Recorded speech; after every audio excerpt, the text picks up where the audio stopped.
Okay, good afternoon. Some more people are joining here. This is great. So, welcome to the afternoon session to the topic of direct current technologies. My name is Friedrich Kupzog. I'm with the Austrian Institute of Technology and in charge for the business unit dealing with power and renewable gas systems. And one of our research topics in this group is direct current technologies.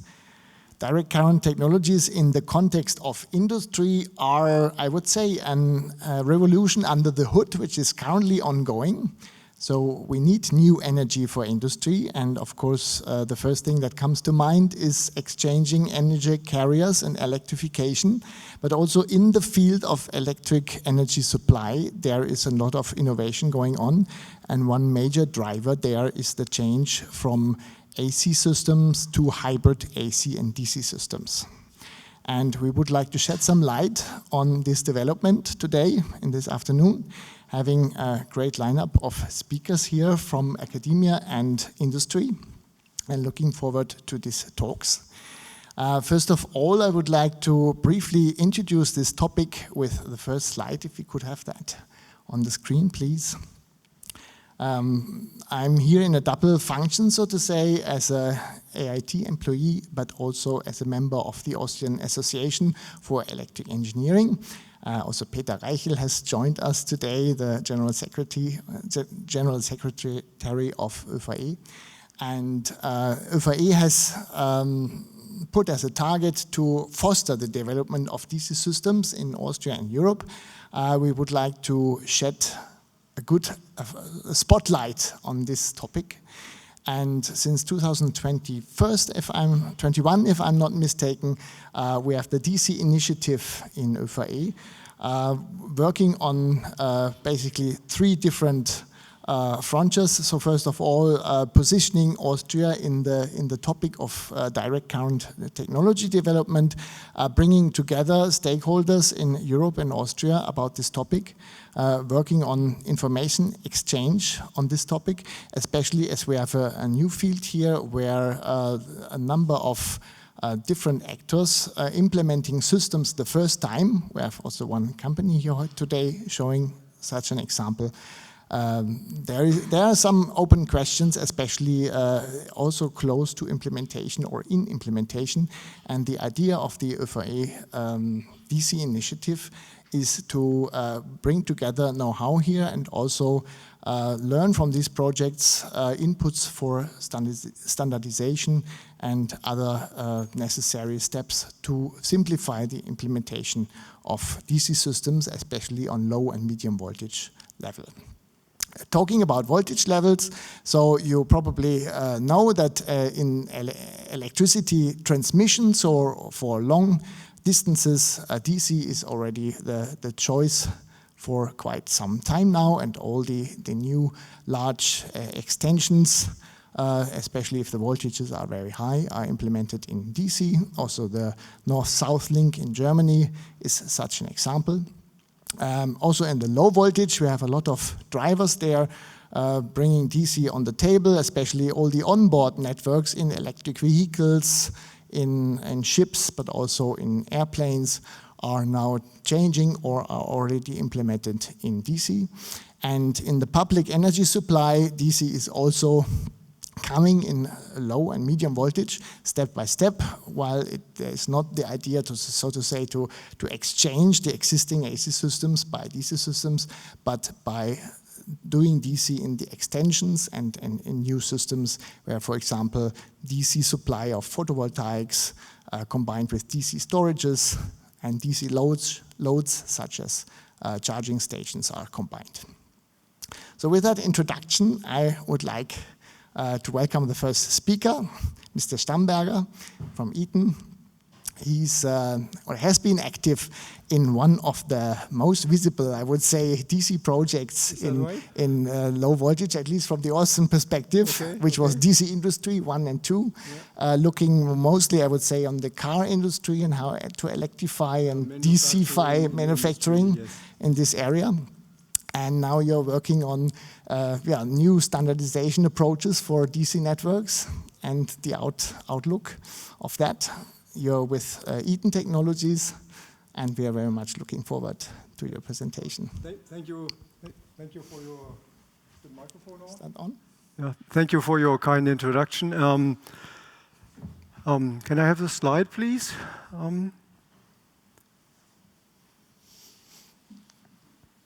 Do I have to click or wait? Open DC Alliance, DC direct current. You know that. Sometimes I have to explain that DC stands for direct current, not for data center or digital connectors or whatnot. I've run into that issue before. A few words about myself. I'm an electrical engineer by education. Work for Eaton in Germany.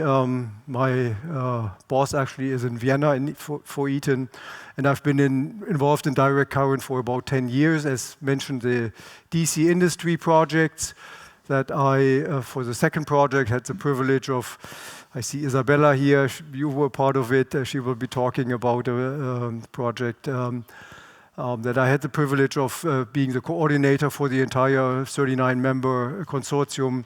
And when the project was nearing its end, we looked at, okay, technology works, but we need a collaborative space and founded the Open Direct Current Alliance that chose me as their chair of the board. I hope after this talk you have a bit better understanding, if you don't have that already, why we need or why we can use low voltage direct current. This is the organization of my talk. Why do we do this? There's two approaches. One is, okay, this slide is Germany. I'm sorry for that. I had a presentation yesterday in Munich. In the next 5 years, demand by the people who look into the future say it's increasing by 30%. We know the reasons. We want to stop burning fossil fuels. That's the overarching goal, and replace it with electricity. And the existing grids are reaching their limits. And it is incredibly difficult to extend grids. That high voltage DC link in Germany, I think they started talking about that 10 years ago. It's still not there.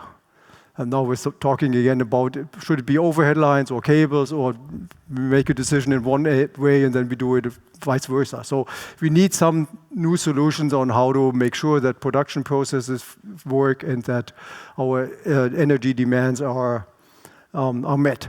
The second and kind of more societal topic is global temperature rise. We all know, we've seen similar charts. The last 9 years have been the 9 warmest years on record, as far as we can look back. Next year it's going to be the last 10 years that have been the hottest years. And where we live is much more. And the rationale, the reason for that is CO2. Very simple physics, chemistry. CO2 absorbs heat that would otherwise be transmitted back into the orbit at night. And now the International Panel on Climate Change, I believe I don't have to explain what that is in this round. They introduced 10 urgent system-wide transformations, solutions that are needed. And on number 2 of that already is energy efficiency, which is the overarching topic of this conference. That is where DC is part of the solution. It's not the one solution, like nothing is one solution. So the good thing about direct current, I don't have to invent it. It's already almost everywhere. We know photovoltaics, renewable energy from wind power. The variable rotation speed of the rotor is transformed into DC in a DC link, and then to the grid frequency. Batteries are DC, more and more electric cars make that more viable. In industry, that's, the talk is DC industry. most motors and drives are run by frequency converters, and they in turn again have a DC link internally, as have LED lighting, IT equipment, many household appliances have it or can use it or need it or anyway. So that was the motivation for the projects that are branded under the name DC Industry. They were two projects that actually ran for 7 years in Germany, funded by the federal government, and we had two consortia in the two successive projects, 45 members, partners that took part in that, with about 150 experts working on that. And we put DC to work in all in all 10 model applications. You see car manufacturers, KUKA, the robots, woodworking manufacturer, academia, Fraunhofer, IPA, Isabella, yours, and the university. And we really tried hard to find something that does not work. I don't know, I haven't counted how many experiments and tests we performed.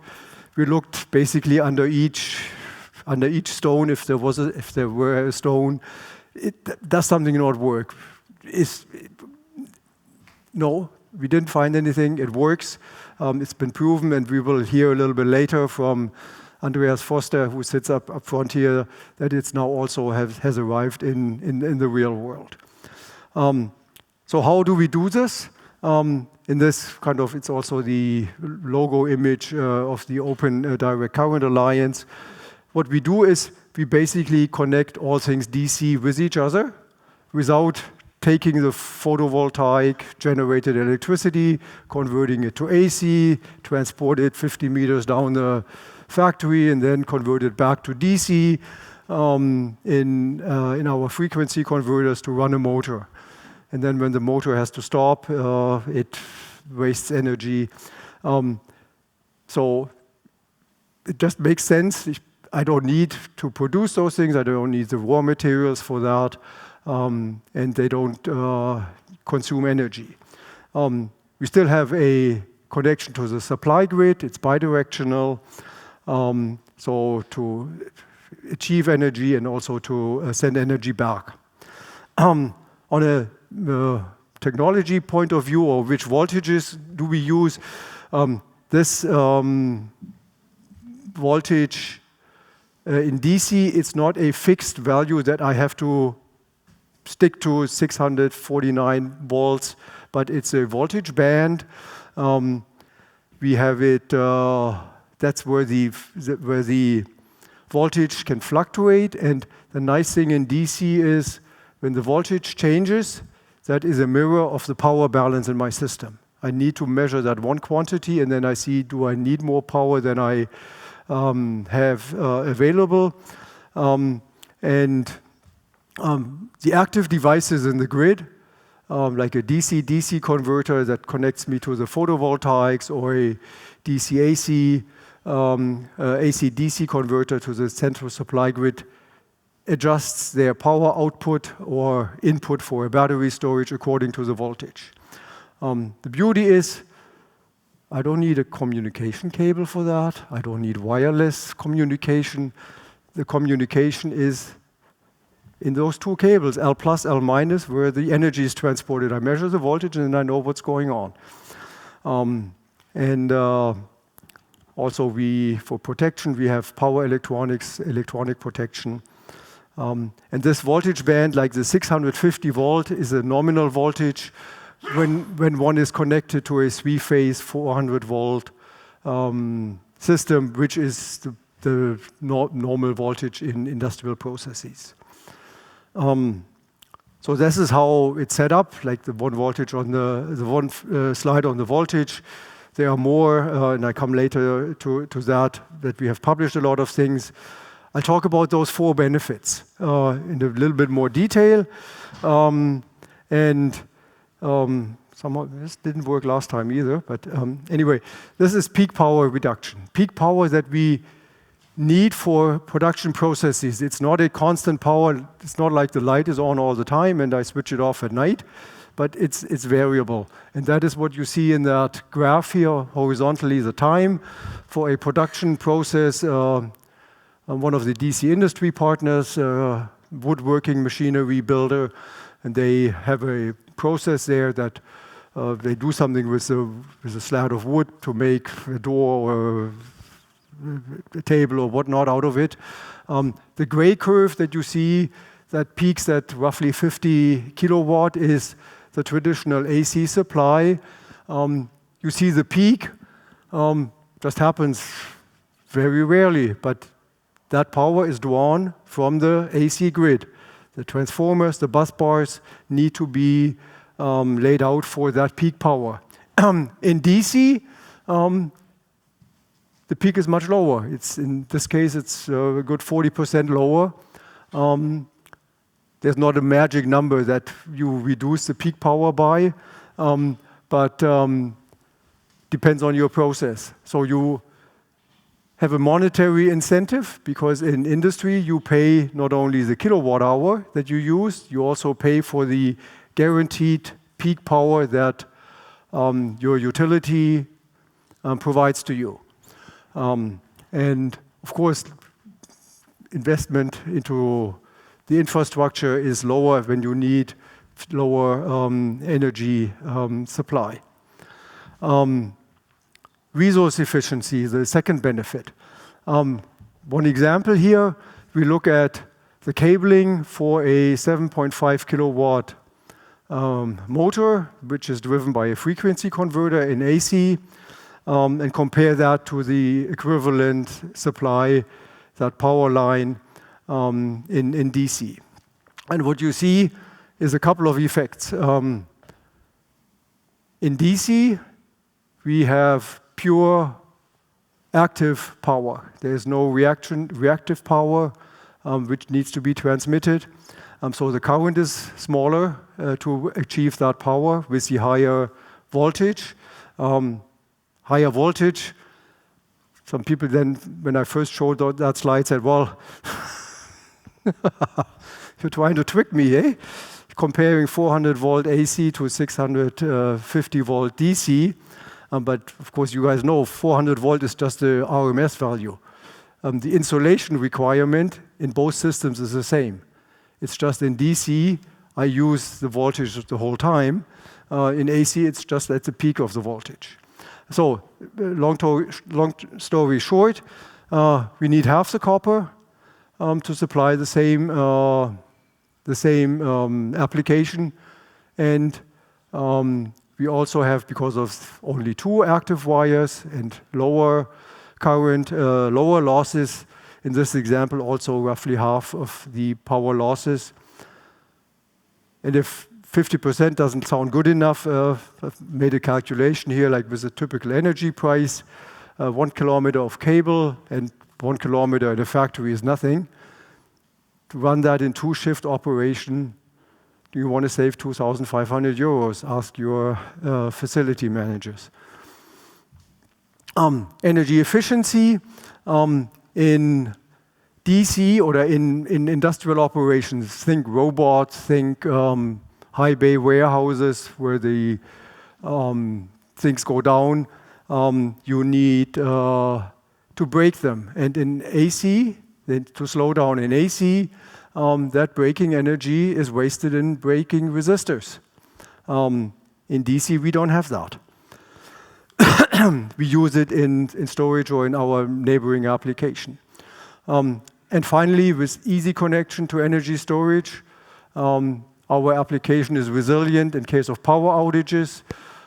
Okay, like we're lucky here in this part of the world in almost every aspect of life. Also in power outages don't happen very often, but in other areas of the world that is much more often the case. So my last 2 minutes I'll use for the Open DC Alliance. The story began 10 years ago with a study. It was initiated by industry. It turned into a research project where we proved that it works. And now on the far right, we have the Open DC Alliance, now with 71 members, and there's actually now 11 countries. So it's a truly international organization. The bottom image there is at the other end of Austria in Dornbirn and Vorarlberg, where we gathered this earlier this month for one of our 2 annual plenary meetings. We know that DC is one contributor to a sustainable world, and we work towards a sustainable international DC ecosystem. And we don't just do that for our members. I would like you to join if you haven't, but we also publish the findings, like the DC system description of voltages and grounding and electromagnetic compatibility and protection is publicly available on our website. From our structure, of course, the core is the members and the board. But we have 2 dedicated full-time staff and 2 part-time staff that run ODCA. They are not Eaton or Siemens or ABB or Phoenix Contact or Schaltbau or whatnot. That's their job. We have a set of working groups that look into the technology areas and a set of working groups that look into scaling, into communication, into making the good news known. And this is the core of Open DC Alliance. We collaborate. We look at, Isabella, you and your colleagues, and when we first met, I often went back home to Eaton and said, if we, with our different departments, would collaborate that as well as we do with, I have a guy from Siemens, he does the same thing for Siemens that I do for Eaton, and we are best friends, and we get things done. So this is ODCA, and we publish and we are present at fairs. We've been at the Hanover Fair. We've been a month ago. Our 2 main staff people have been in Shanghai in China at an industrial automation show. So we can do better with DC, and I hope I haven't extended my time. Hope I gave you some appetite, and please ask some questions. There are only good questions.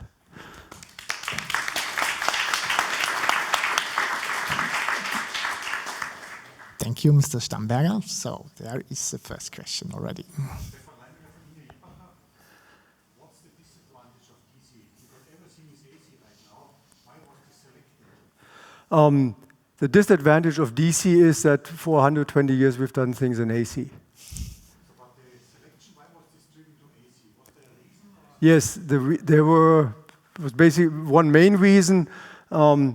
Back in the days 130, 140, 50 years ago, when electricity came up, electricity was produced in dirty coal-fired plants.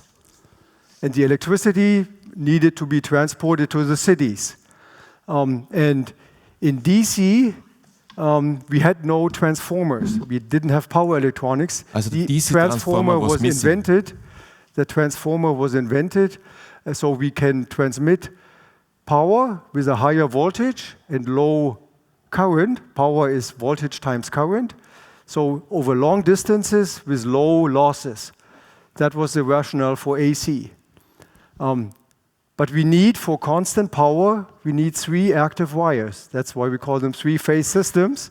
In DC, we only need 2 active wires for constant power.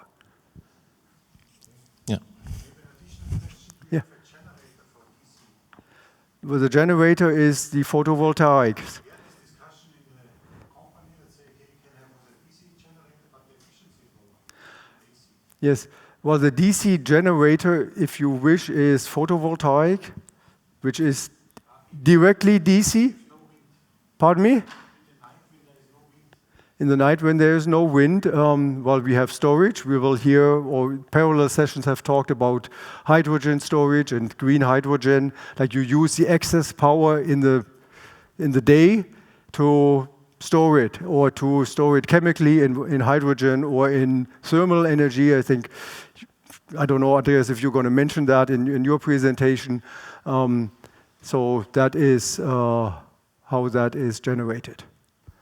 In Germany, one last number, 60% of electricity is already this year has been produced with wind and solar.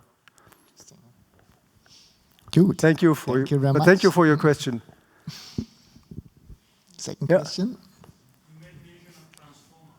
Have you now made a breakthrough of using transformer for DC to transport the energy to high distance as it is for the AC? Yes, like that is what with power electronics and the high voltage DC long range transmission is what is using that already, and it's not a new invention. It's been going on. I have some connections to Canada. Like they have long distances for up north. There's water, hydropower. They transport that with high voltage DC. So there is power electronics that can do that. And Gerhard, I think you can talk more about that. Next talks will show this also, yeah. There's no problem. But yeah, 120 years ago, the power electronics was missing. This was the missing link. If Edison or Tesla had these possibilities, then maybe the world could have looked different. Good, then thank you very much. We have to move to the next speaker who is already on his legs. Gerhard Jambrich, thank you very much. Gerhard. Gerhard Jambrich, also from AIT, is presenting the ADC pilot factory project. So here we are now looking at one of the production sites and some concrete applications of DC and how they work out. And you will also give a little bit of an overview of other ongoing activities. Gerhard, please. Thank you, Friedrich. Good afternoon from my side. I'm also working for AIT in the same competence unit. Thanks to Hartwig Stammberger from Eaton, I can skip over these general introductions and directly dive in these two projects which address demonstration activities to make external stakeholders like you confident in this new technology, because demonstration and collection of operational experience is most important and is, by the way, driving the new standards. I will introduce you today two projects. One is on European level. It's called Hyperride. It addresses good capabilities of renewables integration, here photovoltaics, and resilient grids. So these are two major aspects which the union would like to address, and we are somehow contributing this in a context of DC technologies. It's a 4.5 years project, so we are rather at the end. So we are step by step collecting our results, and we'll end in March 31 with a final event where you also invited to participate if you like. It's a direct demonstration in a utility grid in Middle Italy. I'll come back later. We are 10 partners in Europe, in 6 countries, so somehow the middle axis, but this is, there is no special meaning. And we are rather good balanced between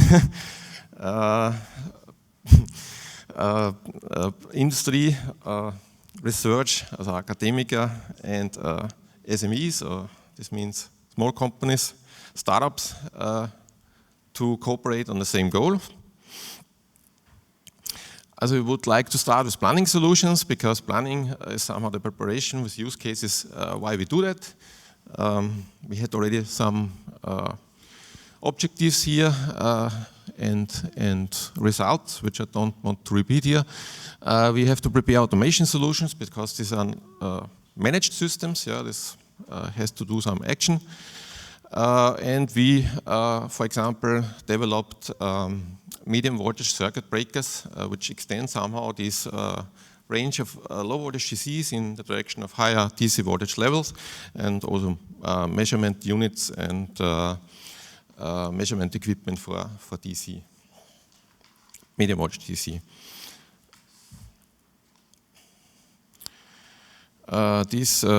Protection is a big issue. We already heard it. Breaking the current is always important, and there are also a lot of system aspects to be considered. Cybersecurity is a new aspect maybe. Beginning of smart grids, maybe this was not the main topic, but actually with the increasing number of access points, this comes more and more into focus. We, like now, do have interest of dissemination activities to bring in stakeholders. And last but not least, technology means we need commercialization to take a look and sharpen the use cases to foster the implementation of this new technology in the existing grids. So this is a rather broad portfolio, as you see, for this short time. But in fact, we do, and this is the main goal, 3 demonstration activities. One is campus-based, so this with the lowest TRL, let's say, combining 2 institutes of EPFL. Also this is a university in Switzerland, in Lausanne. Existing was this AC part, also the left part, the yellow part, as you see. It's a benchmark grid with several applications, all triggers what we have actually on the table. And added was this blue part, also the DC grid part, to address how these DC grids could, in combination with these AC microgrids, show benefits. And this, there were a lot of functionalities realized. In fact, this goes from power flow optimization, for example, to solve bottlenecks on the AC side when there's only one line of bottleneck. So this, then it could be relaxed because it can adjust the DC voltages. It could also reverse the DC voltage. So you can imagine there's a lot of flexibility could be brought in by the use of these converters. And goes up till islanding systems, also systems who are totally self-managed. Yeah, as you see, people is always driven by, projects are always driven by people. So we had our first event already in 2022. We started directly in the Corona season, so you could imagine this was very uncomfortable because our kickoff already was virtual. So this is not what we have in our aim. But last but not least, we have already in 2022 our first demonstration activities here.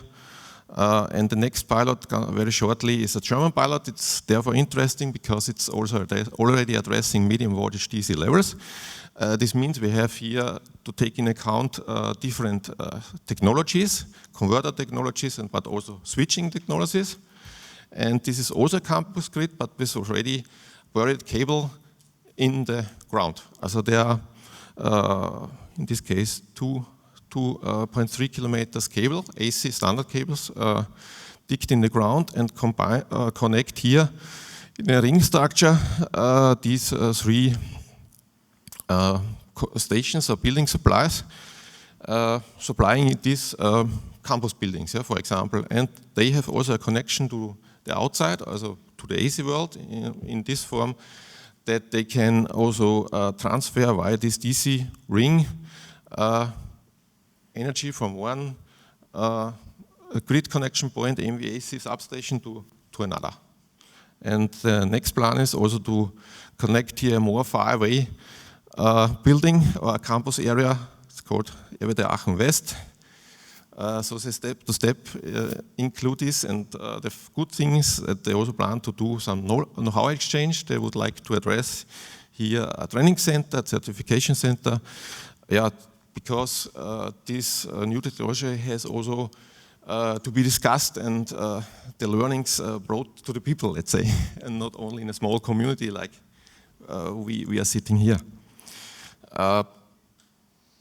Good, and last but not least, we have, and this is the highest URL, like I mentioned at the beginning, a realization in a real living grid of a utility in Middle Italy. Also this, I heard, and this was the colleague from Italy, so very proud of. This is the first LVDC link in Italy. So not too bad, no? And the new thing is this red part. Also we all see this in grid aspect. We don't see a single application. I see the most benefits, and this was already addressed by Hartwig Stammberger. the system context make the drive. Yeah? So not photovoltaic alone, the mix of different applications drives the benefits. In this case, a low voltage microgrid combined with the AC part and connecting these two AC substations with residential around. No DC customers at this time, but in the AC surrounding. And we had the first meeting in June, and this is the announcement. We have a final event planned there in March. I mean, it's not the warmest time, would have been a better one, but anyway, the project has come to an end. And we do there the full-scale demonstrator workshop, so with open stakeholder involvement, if you like. So, and now coming back to the industry focus, because the other one was more campus and utility oriented. Now we are changing the project. We have started recently, somehow, a lighthouse project for DC in Austria. It's called Austrian DC Pilot Factory. As a nomen is omen. Implementation of DC grids in industrial environments, similar to a build-up also on DC grid, industry grid Germany activities. This slide here I've put the numbers, maybe with a little bit more. So industry has big advantages with frequency controlled AC motor drives. You can also directly recuperate energy. So this is somehow the add-on to the other project. And yeah, these numbers are already validated. So this is no new aspect. This is already disseminated, and these are hard facts, and these technical KPIs can already transfer into money, also savings of money in resources and energy. Yeah, we have a 3 years project, a little bit shorter, so we make use of commercial components already. It's kind of like a sandbox or a research platform for future activities. It's direct, as one demonstration is direct on the company side of Phil. Once is with a smaller manufacturing cell, which is widened, let's say, because it's already a modular DC bus to external applications. This is at Phil, and another one is planned at the Wien Pilotfabrik, because you know in east of Austria we have also manufacturing center, so a region. It's a combination of Upper Austria and East Viennese activities, and therefore we are mostly partners from automation side, so we will make use of that, and academia to build up this DC grid. One is the demonstration activity I told you in small scale, and the other one is the digital twin. And the digital twin with simulations and forecast shall cover megawatt range. So this is somehow the idea for scaling up. And the new aspect to the AC industry, for example, is in this case the inclusion of EV fast charging, bidirectional EV fast charging station. Why? Because we think this approach is, and I think also a colleague from our sister project in Germany will address that we have already the cars there. So the storage is already there, by pool cars, by private cars from the employees, and why we don't connect them to the power grid or make it available for production processes. So this could be transferred to different kind of manufacturing sites. And here's one proposal, what we will really build. This means we will include a 80 kV fill product, tooling machine with several axes, also commercial product, and add these external components like a small portion of PV and 1 or 2 EV cars to show here this integrative behavior. Yeah. Also, you know, we have fluctuating, it was already mentioned in the Q&A from the first, we have this fluctuating PV, also the production, we have fluctuating loads in the factory and to combine these and to balance these via the AV cast. This is here the aim. Yeah, for example, for peak current, peak power reduction, yeah, to cut the peaks, yeah, which we have to pay on the bill. And last but not least, the second site will be here in Vienna. It's called the Wien Pilotfabrik. They address mainly digitalization aspects. In Industry 4.0 is for them a big issue, and we would like make to use of this infrastructure there and power, for example, a robot. And we're also looking forward to power there more applications, but we will see. It's somehow an extension of this field project for this site. Okay. Yeah, and because there was asked, are there bottlenecks? Of course, always, there are always bottlenecks. One challenge is this switching technology. As you may heard, these systems are capacitive dominated, so electric capacitors drive high transition currents, high short circuit currents, which have to be switched off to protect the plant and the human.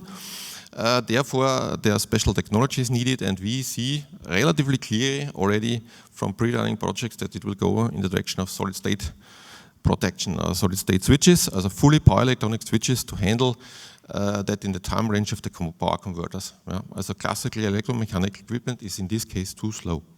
So the challenge will be to integrate this equipment in a small scale with lower losses for commonization. Also this is somehow the actual challenge that I see, and of course to make available the same functionality like in AC systems, for example, selectivity. Selectivity means in case of protection that only the faulty part shall disconnected and not the whole system. And to make this, the efforts have to be focused. Yeah? And the next is the standardization, because we're dealing with a lot of components from different manufacturers, interoperability, driving standards. This is the other part, especially with the cars, because you have actually the issue that the cars, we'll hear this maybe later on, this is another fragmented market, especially in Austria, and we have the difficulty that the charging station manufacturer, also the supplier and the car manufacturer are only available in one bundle, and to open this for more manufacturers. Even if the standards are already existing for communication, this is the actual challenge, but I think this will be done in the next 1-2 years. Thank you.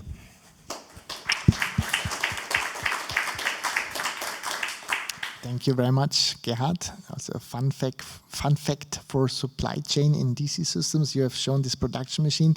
In one of the DC initiatives meetings, I was with two people on a table, and the one was producing the DC breakers, and the other were producing the casing for the DC breakers, which was done by a DC-driven machine, which was the machine where these breakers would come in. So it was a bi-directional connection between the two companies. Very nice. So, but the floor is open for questions to Gerhard here. There is the first one.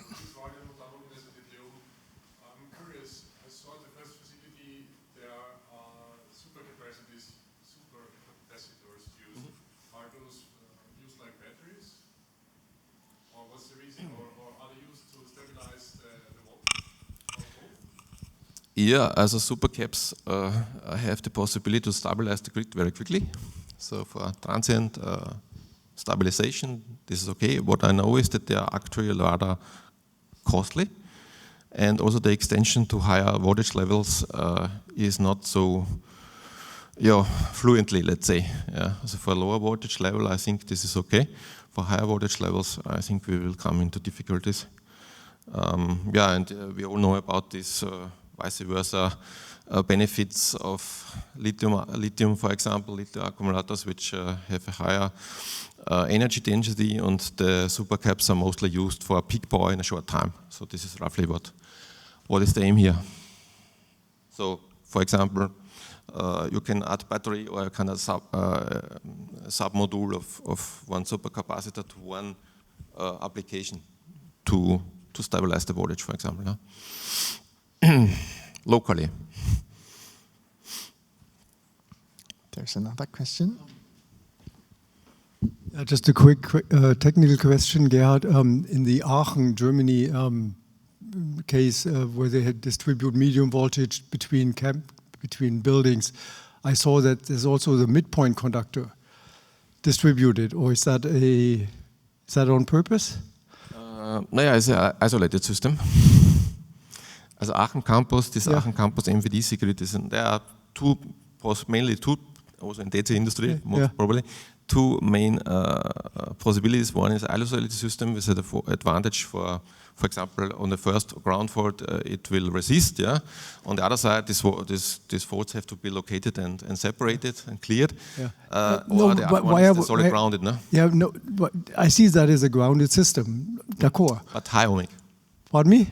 High ohmic. Well, high impedance. Well, I just saw the grounding symbol on the IN conductor that also conducted current. That's why I'm asking. Okay, should not be the case. Yeah, well, we can look at that later. Talk about it later. Okay, so when there's a symbol error. Seems to be a simple error, yeah. All right, any more questions for Gerhard? Not at the moment, then thank you very much again.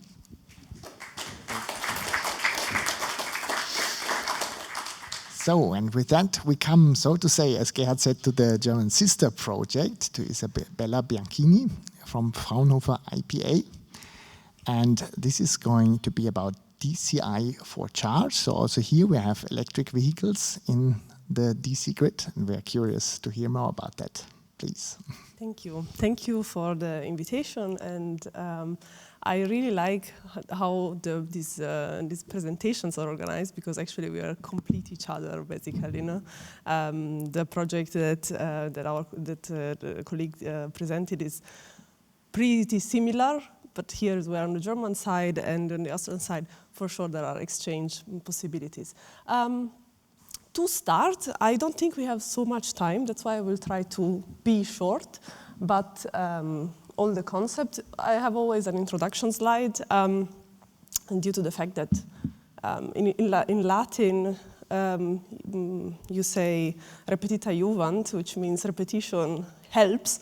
I don't think here it's so needed, but when you talk with the industry, sometimes you have to. So I have it, and the key concept is if we want to go to a CO2 neutral future in the power generation also, we have to switch to electricity, hydrogen, biomass as energy sources, solar and wind, we have heard of it. If we don't do it without energy efficiency, we will have to produce more, to generate more energy. Here the scenarios for 2045 show that if we don't consider energy efficiency on the demand side, we will have to produce almost 20% energy more, which is also an extra problem for the grid, because it comes from renewable generation, which are not controllable. I'm not saying anything new. And that's why also energy flexibility is a necessity. So an extra tool for the energy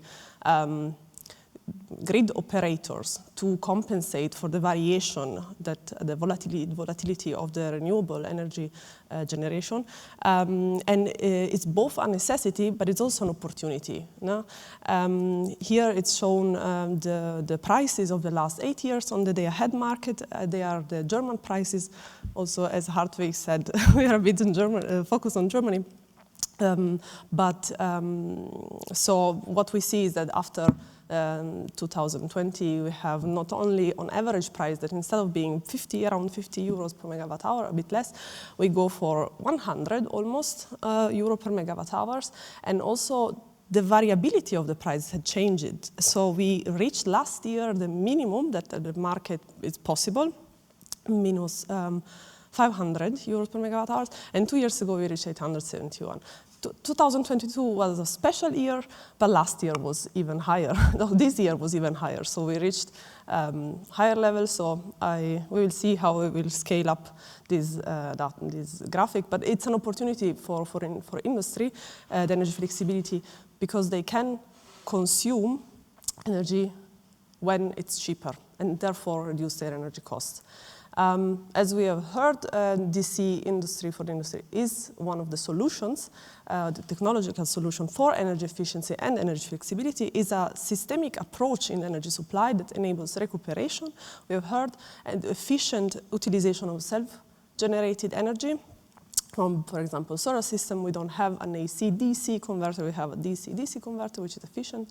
We have prevention of production losses, a higher reliability of this system. We have a microgrid, which is also flexible, and we have the control, I will talk about a bit later, in the system.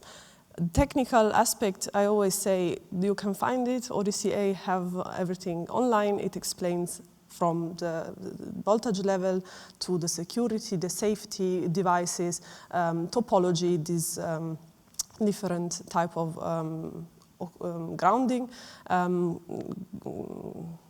control. But what are the examples? So already Hartwig introduced is what we've done in DC industry. Here I have also an example, introduce also Schaltbau, that Andreas will present later. But we have a variety of examples that already worked. And through these examples, we could quantify the advantages.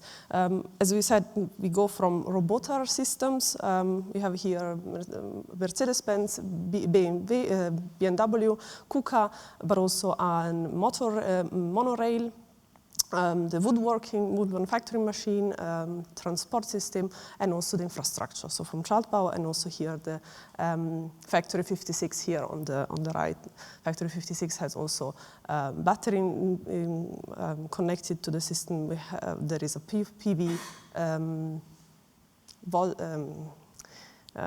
lighting and ventilation, and here are summarized again, slide similar, less, a bit of numbers.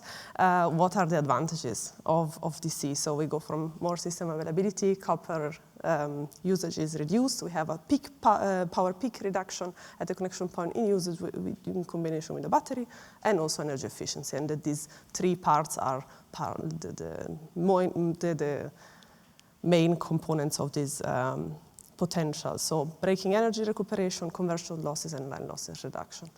As I mentioned, I don't want to go so deep, just as always, a bit of introduction, but I'm here to talk about this DCE for Charge, the project, because until last year or 2 years, we didn't talk about this part in the system concept or the system description that we had in this industry, but actually is one of the topics that is currently pretty prevalent in discussion. Electromobility is shaping the future of power system. We had, in Germany, these are numbers for Germany, had an exponential increase of the number of EV autos, so electrical vehicles, but it's planned, so it's foreseen to have more than 25 times more in 2035 in the electrification scenarios, not considering hydrogen, which means that the difficulties that the grid operators have currently to integrate these EV charging stations in the current grids will just exponentially increase in the future.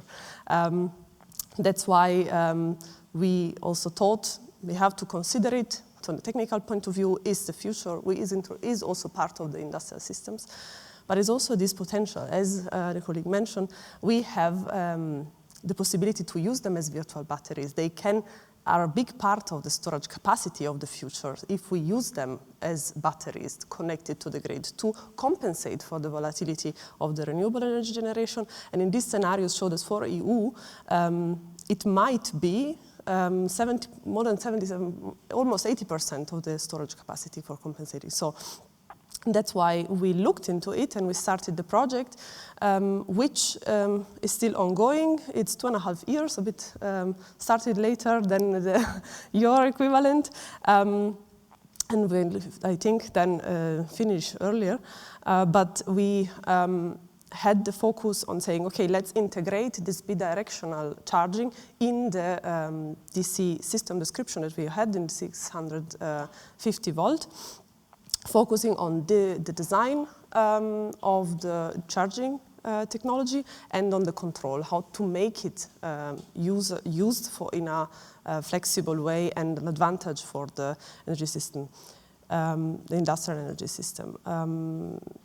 a colleague of mine is presenting parallel to this session. He is involved in the project. He is presenting more. If you have any question, I hope I can answer. Otherwise, we can talk also later with him. These are the partners that we have in the consortium. So 2 Fraunhofer institutes and also another research institute, the THOWL.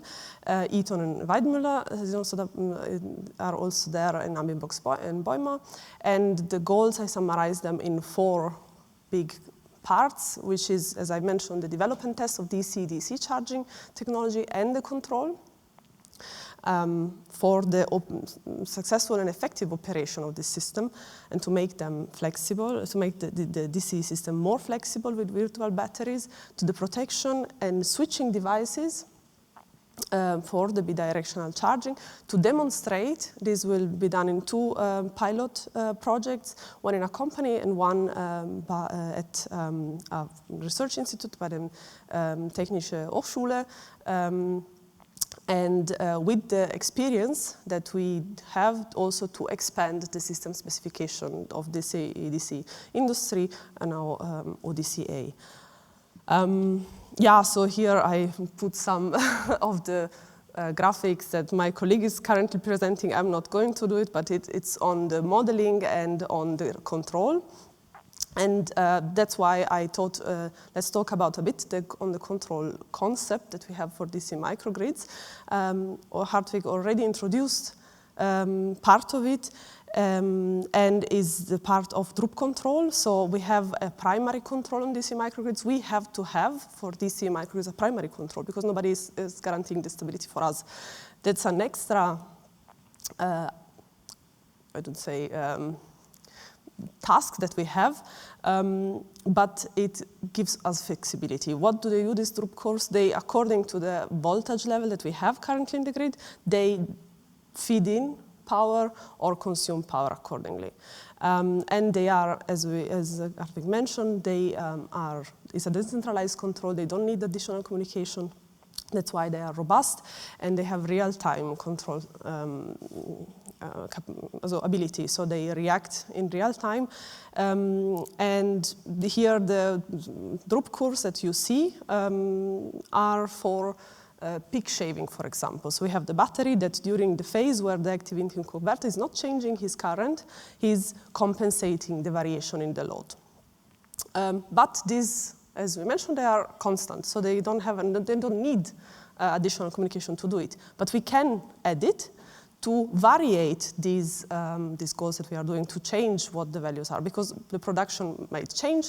We are in the weekend, or we are during the week, or something changes in the load, or something changes in the generation, this season, for example. So that's why we have an energy management system that is able to switch, to shift them or change the variables. Here, for example, is shown when you change the peak for example, reducing the grid charges in Germany. There are different possibilities, and here is one. And also we need this hierarchical control for interface to the other control systems. So for example, production planning and control. The goal in DC for charge is the design, modeling, and validation of this. I'm done. For this, we do it with also Modelica. It's an equation-based multi-domain modeling. It's not so well known, but we validated most of the modeling through other projects in the DC industry. That's why we continue with it. At last, it's promised last 2 slides, what is the opinion of the industry? I like to show these slides because it brings also some discussions. Here is the results of a survey of the University of Stuttgart, the Energy Efficiency Index, that was from 2022. We'll have results soon. But here was asked, what do you think? What is your position about DC current for the supply? And the answer was, yeah, so 30% they say, well, no, for sure we're not interested. It's a minority, it's a third, but we see 30% they are open for it. We have more than 1/3 that either they are thinking about it or they are already on their way. They are already installing for small system, isolated system for some application on PV storage and DC machines. So actually, after all of these projects that we are doing, we expect more, but it was already a surprise for us to see how interesting it was. However, on the other question, it was asked, where do you need more information? And as you can see, after hydrogen, DC was the one with more need for information and consulting or implementation support. On one side, we can say, okay, more information you can find ODCA. As Hartwig mentioned, it's an Open DC Alliance, so every information are available. So it's a good platform to exchange. Also, these conferences are very good for exchange. On the other side, consulting and presentation support, some institutions that operate as a system operator, so a system integrator, so that help the industry to find out if DC makes sense or not, like University of Stuttgart or Fraunhofer IPA, that we help the industry to say, okay, here do you have a potential, or you can make the green concept in this way, and also until, okay, simulation, commissioning, operational support. All in all, to conclude, I think we are on a good way. There are questions or aspects to be brought to the market, to involved, but we are on a good way. We should work over it. And with this, I am at the end of my presentation. So thank you for your attention. I'm looking forward for questions now or later, if I don't manage. Thank you very much. Yeah, thanks for also showing these results from the opinion of the industry. We have made similar results here in Austria. Yeah. And this afternoon, in the end of the session, we will try to get 2024 numbers. So let's see. That's cool. What's happening. So the floor is open for questions. There is one. Hello, my name is Bernhard Garleitner, NEFI coordinator at EIT. I have a question. You mentioned that the technology readiness of these DC technologies is more than, it's 100% already. And if this is the case, how are you satisfied with the market uptake rate of such technologies? Or is there something that you could recommend us as an innovation network, how we could assist in accelerating if you're not satisfied?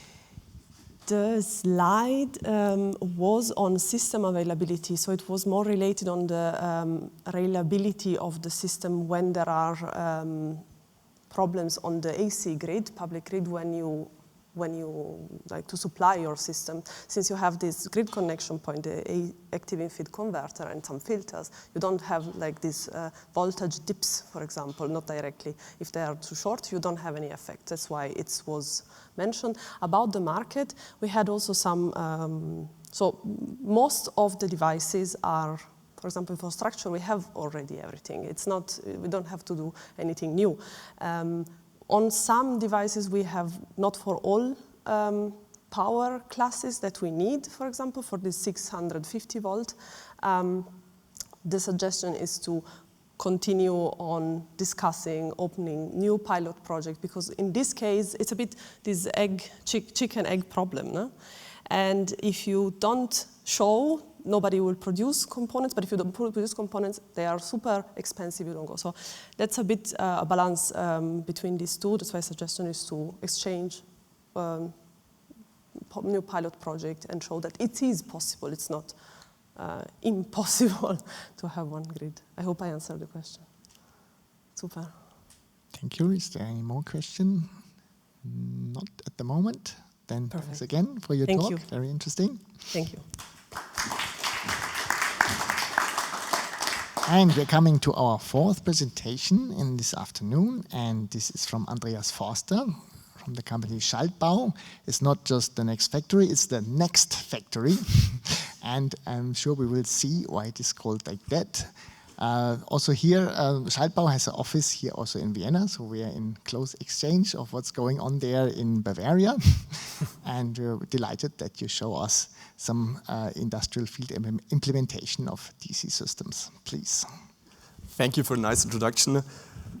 This is our next factory. We opened last year, more or less exactly 1 year ago. It's based in Velden. Guess you don't know Velden. It's a small city next to Munich. By next, I mean it's 100 kilometers east of Munich. So it's in the middle of nowhere in Lower Bavaria. First, I introduce Schaltbau a little bit because I guess not every one of you knows our company. Schaltbau main focus is railway applications. We have a sub-brand called SPI, and we have another sub-brand for our new markets, means the e-mobility and also the new energy markets, for example, PV and all the other kinds of new energies. Our main know-how is contactors. Gerhard, you say you don't have switches for high voltages and high amperes, so just call me. Guess we have something for you. We also build connectors. If you ever plugged in a Jungheinrich forklift, then you maybe have had one of our connectors in your hands. We also build snap action switches. Normally you don't see these switches, but if you have to be sure that a door is closed for safety applications, there's probably one of our snap action switches inside. And last thing here is electrics for rolling stocks. That is what the SPI made. They build footresters, displays, and all electric devices for railway applications. But now come back to our next factory. Our main target was to reach CO2 neutrality into production, and here, therefore we had 4 big things we had to do to make sure that we achieved this. First was growing energy requirements, means high degree of automation and digitalization to get costs down, and also we need a continuous resilient energy supply. We also want to integrate renewable energies, PV, battery storage, guess all you know them, and also want to reduce energy supplies. So no oil, no gas, just electric.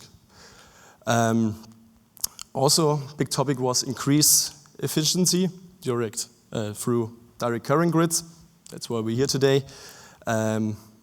Guess the advantages, we already talked a lot about it, so I don't repeat them again. And the last thing was efficient energy management. Here I have some numbers.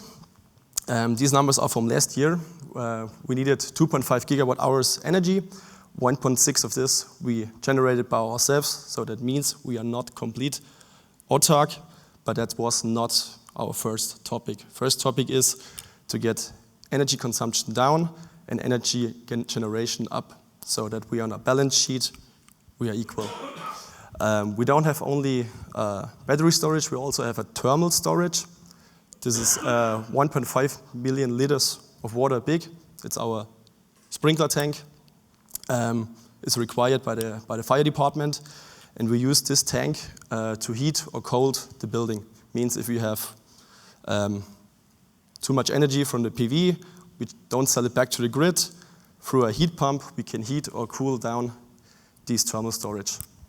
And these 1.4 million liter waters with 6 Kelvin heating or cooling are about 10 gigawatt hours of energy. On the roof, we have 3,200 and nearly 50 PV modules, and overall, we had energy savings from around 35% to a comparable building with fossil heat.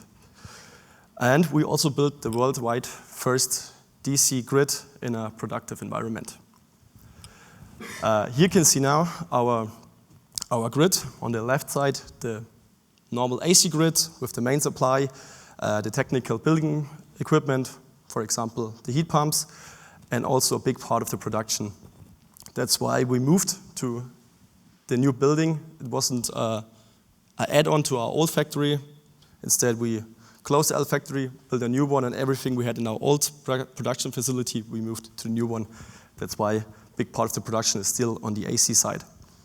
Here in the middle, this AC-DC converter is called AIC, for active in-feed converter, and this is a bidirectional inverter. Currently, we have connected to our DC grid part of the robotics, the PV, big battery storage, vibration test system, ventilation.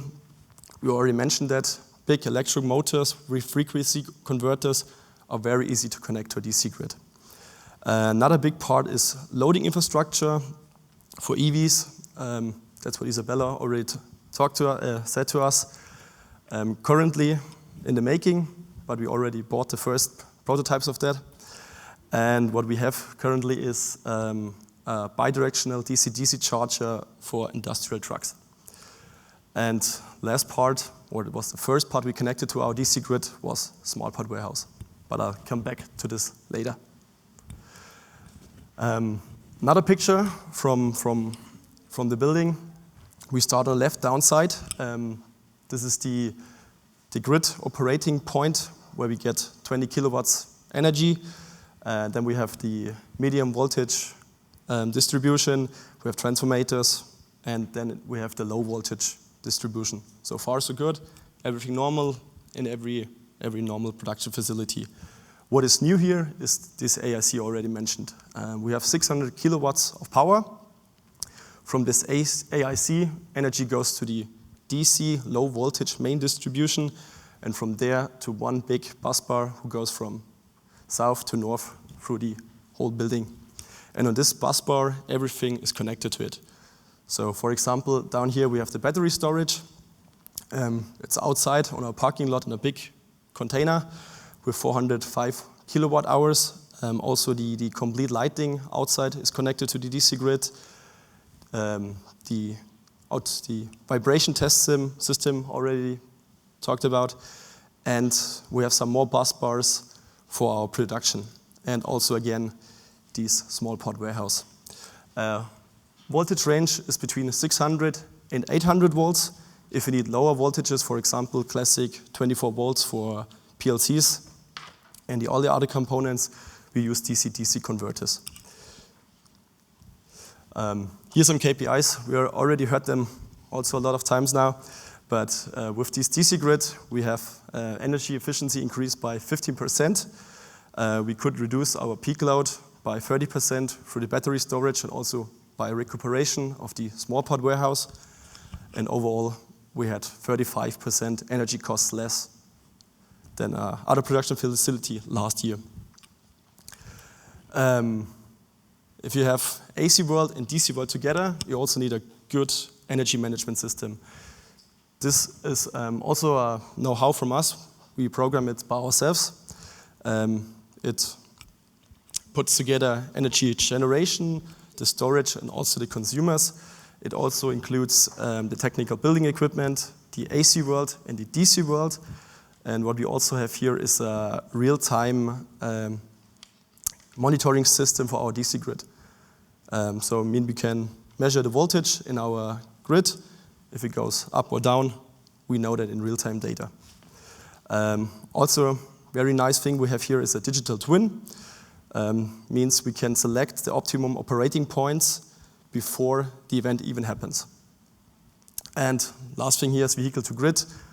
Also talked about this before.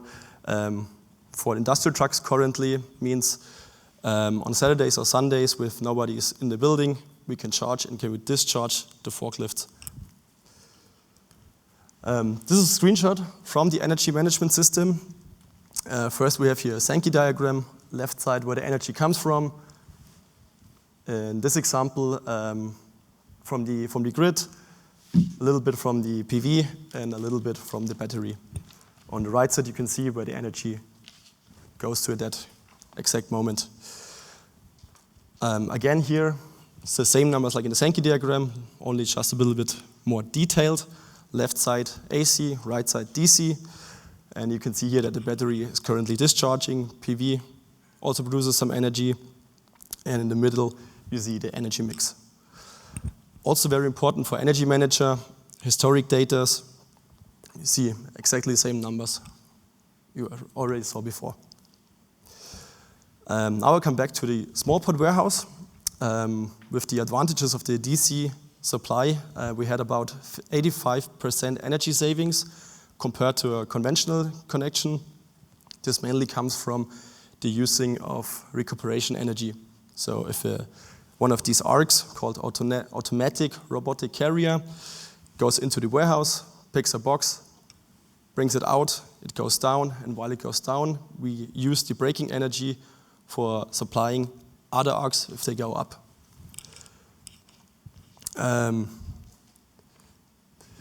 Here is a typical day at the warehouse. We also had, we could reduce the power supply from 135 kilowatts with a traditional connection to 22 kilowatts. As you can see here, in the morning it's around 2 kilowatts. During the day, highest peak we had ever measured was 15 kilowatts around. So for a warehouse that size, 70 meters high, 43,000 storage places, 5,000 transports every hour. Sorry, there's a little typo here. Together with 90 of these robot carriers, we had around 22 kilowatt peak load, and it was calculated by the supplier, and in the real data it was just 16 kilowatts. So for that size, really, really small. Okay, that was it from my side. If you have questions, feel free to ask.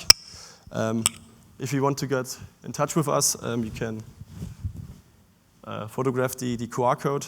If you're next to Velden, just call me or text me. We are more than welcome to give a little factory tour.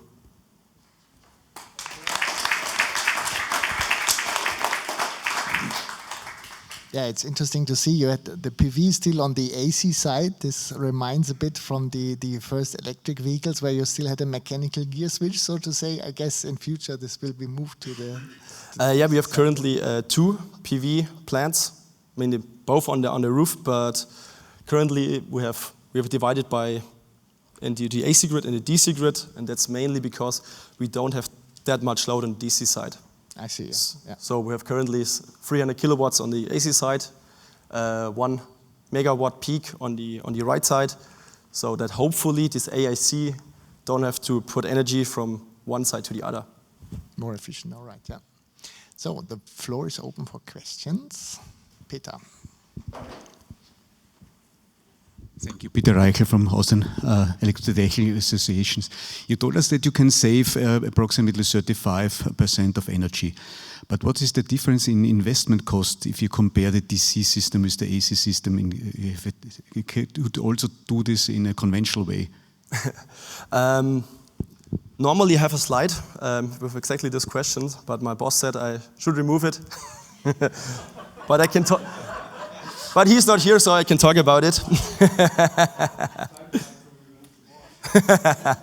I calculated numbers exactly for that warehouse, and we had a number for the warehouse, an additional cost for the DC supply.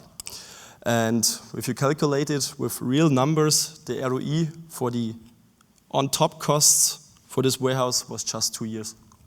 So ROE is quite impressive. But we didn't do it for the whole building, but it's more or less the same because for the PV, we don't have to buy big inverters. We just bought some small DC-DC converters, and they're way, way cheaper. So, yeah, the warehouse is a perfect example for this recuperation DC advantage. Yeah, absolutely. Exactly. Great. Any more questions in the room? So it was impressive also to see the progress you have made. I've seen, I think, 2 years ago, the last presentation about the next factory. You had, I think, experience in the construction of this factory, also some missing the English word now, some issues with getting actually the official approval of getting the DC systems in operation. Can you give us some insights in that, how you had to deal with that as a front runner in DC, how to bring this into an official process? We started planning in 2020, so during start of Corona. It wasn't the easiest time to plan something like this. Also, there was some chip crisis and some other stuff like the Suez Canal. Guess you all know of their problems. So it wasn't quite easy to get the right components. Also, it wasn't easy to get installers and also isn't easy to get planners. But we found, or we asked 100 electricians, and we had found one at that time who had the know-how. And if you have a good electrician or a planner, it wasn't that hard then. If you do it now, we have way more planners. They could do this. We have better power electrics. So if you do it now, I wouldn't say it's easy, because you need time for it, of course, but it's more than doable now. Also big improvement on that side, it seems. Great. Then, thank you very much for the talk again.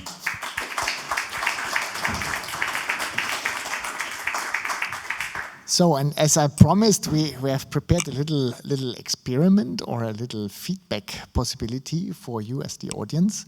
So we have prepared some Slido feedback form with 5 different questions I would like to go through with you now. And we would also like to have, after this kind of session here, which maybe have changed your mind, getting some feedback about your idea or your impression about DC systems and their applicability today. And give you some time to photograph the code. I don't see any more mobile phones, so we could then maybe move to the first question, please. And the first question would be, how do you generally see the potential for DC applications in industry? And we are talking about here now in the low voltage range, so up to this 1.5 kilovolt limit. And we made up very innovative 4 different rankings for you. Give you some time to answer the poll. We have, I think, that's correct, 18 people already checked in there, 19. Voting closed, so that is okay. So this worked very well, the session was successful. High is obviously the very high is even closer. Thank you very much. So then let's move on to the next question, please. And this is, are there potential direct current applications in your company or in companies you work with? Would you see this? Yes or no? So we are getting answers there quickly. We can't answer this with students. Well, then it's the university. Okay, poll is closed, and yeah, at least 2/3, a bit more. Yes, that's great. Thank you very much. And then let's move on to the third. So here we ask you, what do you see as the biggest advantage of DC applications in industry? Again, looking at this low voltage range. And I think here you are able to enter words. So we make a word cloud out of that in the end. This will take a little bit more time, I guess.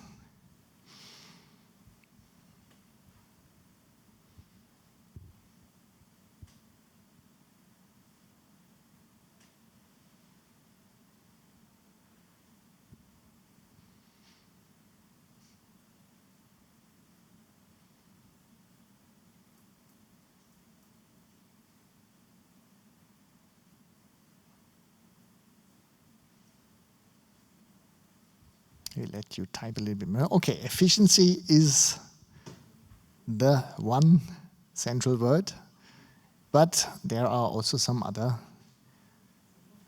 efficiency in a different writing. Resource savings, more power in same cable, absolutely. But this is interesting to see this picture also from the industrial perspective, so to say. So if we would ask this in a, for example, public power grid operators area, maybe more power in same cable would be in the middle. But this is absolutely an efficiency game.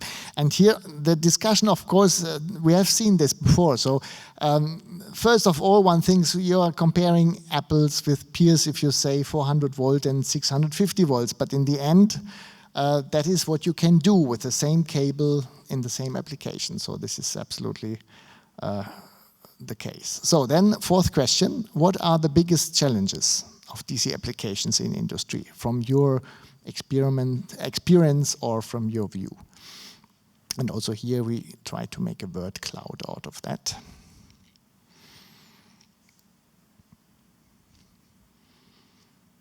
And it was also great to hear from Schaltbau that these initial problems have already improved. That's great, and actually quite fast. Lots of stuff going on in this field at the moment. And that's the outcome, so quite a lot of aspects. Component availability, yeah. Some telephone numbers have been exchanged today, maybe. Rollout, overcome the AC world, yeah, of course. So we're not fast in overcoming established technologies. Missing knowledge, that's we try to address, also from the OFA DC initiative. No suitable appliances, yeah, but if you dig deeper, especially in industry, this is not that difficult to change the supply of many machines.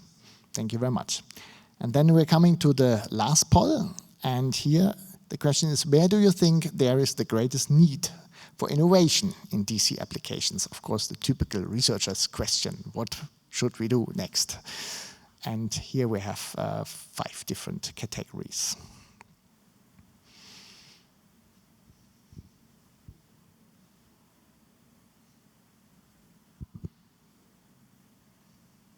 Answers coming in very quickly.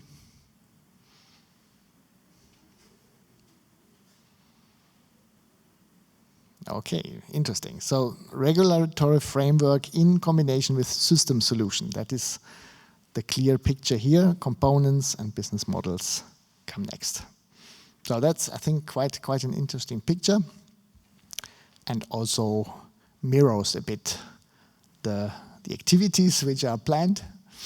So thank you very much for your contributions here. We hope to have made this a little bit more interactive with this poll, and I hope you can take something with you from this session. Thanks to the speakers again, very enlightening talks.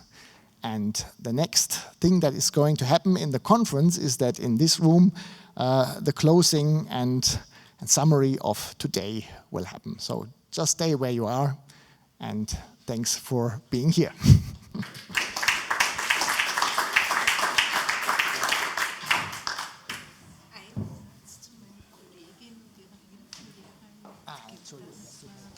I'm very sorry, I have to add something, and sorry for missing that. So thanks for the great support from all people here having organized that, especially to the Upper Austrian Energiesparverband and colleagues from there, and other colleagues from NEFI projects organizing this session.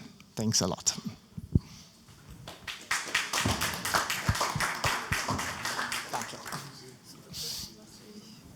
Ja, das